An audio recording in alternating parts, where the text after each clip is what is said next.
multi-award-winning actress who has given great, memorable performances in everything from Fatal Attraction and Dangerous Liaisons to her recent brilliant turn in The Wife, Glenn Close. She has her own organization for mental health called Bring Change to Mind. With her is the young star of the hit Netflix series Outer Banks and new ambassador for Glenn Close's organization, Chase Stokes. Hello and welcome to you both. Hello. Hello, hello. How you doing? I'm really well. How are you both? We're great. I'm up in Montana. Where you stay? Yeah, I think we're hanging in there. I'm stuck in my little box here in Los Angeles that I call a home. So yeah, having fun. Great. Glenn, I wanted to know a little bit more about Bring Change to Mind. Can you tell us about it for people who are unfamiliar? I'd be happy to, but it's not my organization. I started it because of my family. My sister Jessie came up to me one day and said, I need your help. I can't stop thinking about killing myself. And that was the beginning of my learning about what it means to live with a mental health challenge and how family members can help. And we started Bring Change to Mind 10 years ago. Jessie's son lives with schizophrenia. It's been an amazing journey, but our main message is, and I think it's one of the messages that Nami has that we all have today, especially, is talk about it, start talking about it, because you have no idea how not alone you are. You are not alone. There are people going through exactly the same thing that you're feeling. It makes you a human being. So, I mean, today I woke up and I was feeling really down. I think it's just what we're going through at this time. And my sister Jess lives across the yard, and we were able to really openly talk about it, and see, well, what are we going to do today to get us through today and to, help us get through this time together. So I'm very, very, honored to be part of this. Nami was a big part in Jessie's life when her son first came back from the hospital. It was very, very helpful in helping her figure it out. It was scary. It was scary for everybody. So thank you for Nami. And I know Brendan and Brendan Marshall has been partnering with us as well. But I'm really thrilled to be here with Chase, who's our new ambassador at large. And so I'm here to back you up. Well, Chase, let's hear from you. What's it like to be an ambassador for Bring Change to Mind, and what motivated you or inspired you to get involved? It's been probably the most rewarding thing thus far, I think, in my life. The show has been this awesome platform for me to be able to create and establish something for myself and my career. But as I've talked with Glenn, my platform is not about me. It's about being able to have something to share with the world.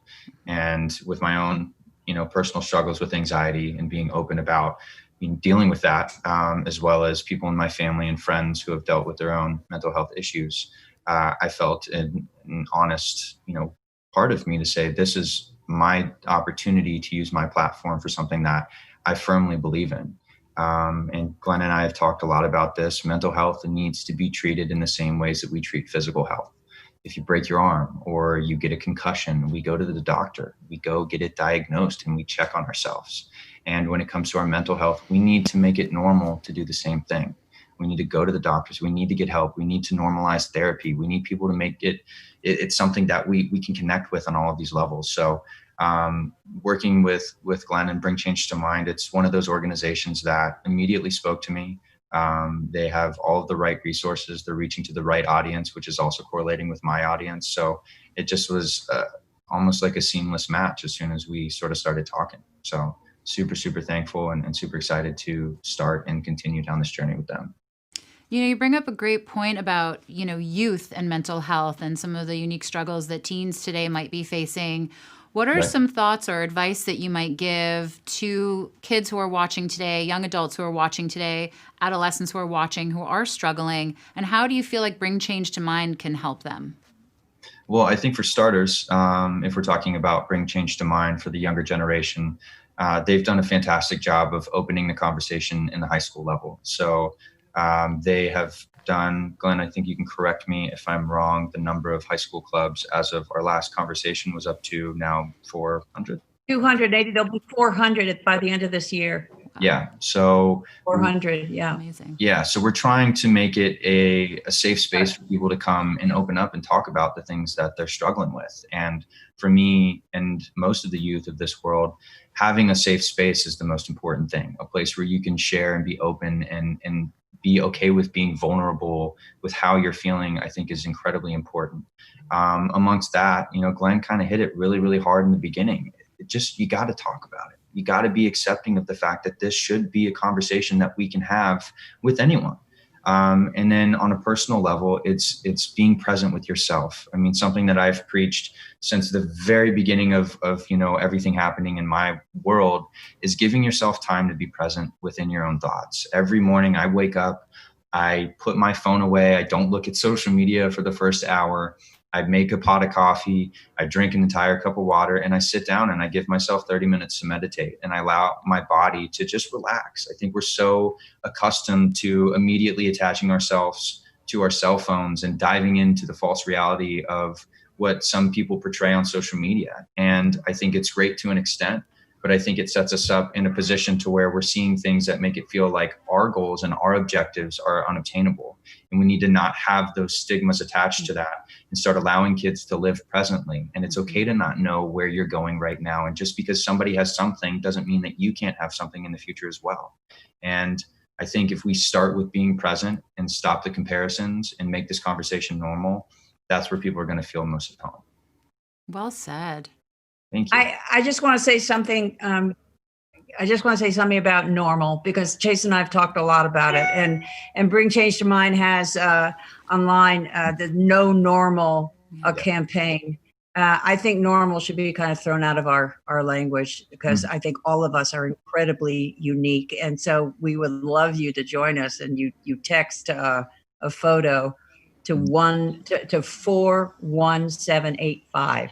And so many people are saying, I'm who I am. And especially in this time, we don't know what's normal anymore. So let's really, really celebrate our uniqueness, and what we're feeling is valid. Yes. And realize that sometimes, as Chase was saying, we can be surrounded and intimidated by unrealistic expectations in a time where everyone is feeling very vulnerable. Yes. Yeah, that's so true and so profound. I want to know what the tagline or the expression or the name "Stronger Than You Think" means to each of you. You want to go, Glenn? You want me to? Well, that's a really, really wonderful phrase, because I think I can speak for myself. People might perceive you as being strong, but I very rarely feel really strong. I mean, it's in some ways, I said, if I could be more like some of the characters I've played, I'd be better in life, but that's not who I am. But you know what? We are stronger than we think. And I think for me, it's just acknowledging the fact that when I don't feel strong, then you don't have to pretend something, but something comes up and you are able to deal with it. We are stronger than we think. It's very much, we're wired to survive. And a lot of us go into all these different ways in order to survive. Some of them can be positive, some that can be very negative. But I think what we're trying to find out today is, how do we survive together, acknowledging how hard it is. And we will be stronger than we think. I love that. Thank you so much. Just one more question.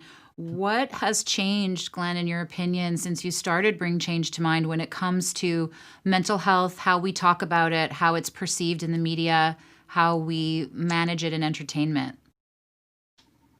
Wow. It's changed tremendously. We're not there yet, not by a long shot. I think we will be there when no one is lost because they can't get help or they feel stigmatized and shamed, marginalized. But we have come a long way since the 10 years that I've been aware of these issues. I think what we all need as a community to come together, and that's why I'm so thrilled with Chase and the people that he's going to inspire, is to get permanent funding for what we need for mental health in this country. And I throw it over to you, Chase. Yeah, kind of to touch on that. I mean, it's ironic how beautiful of a time it is to start this conversation in the ways that we are. It's unfortunate, obviously, that we're all dealing with the pandemic in the ways that we are, but I think it's beautiful that it's allowing us to take time to be introspective and look internally and accept some of the things that we've been avoiding for long periods of time. And now that we're opening this dialogue and realizing that there is no normal and that we all have our unique, beautiful individual personalities and character traits, that we can connect in a world that allows us to be different, but also have that connection of community in the ways that we're trying to do.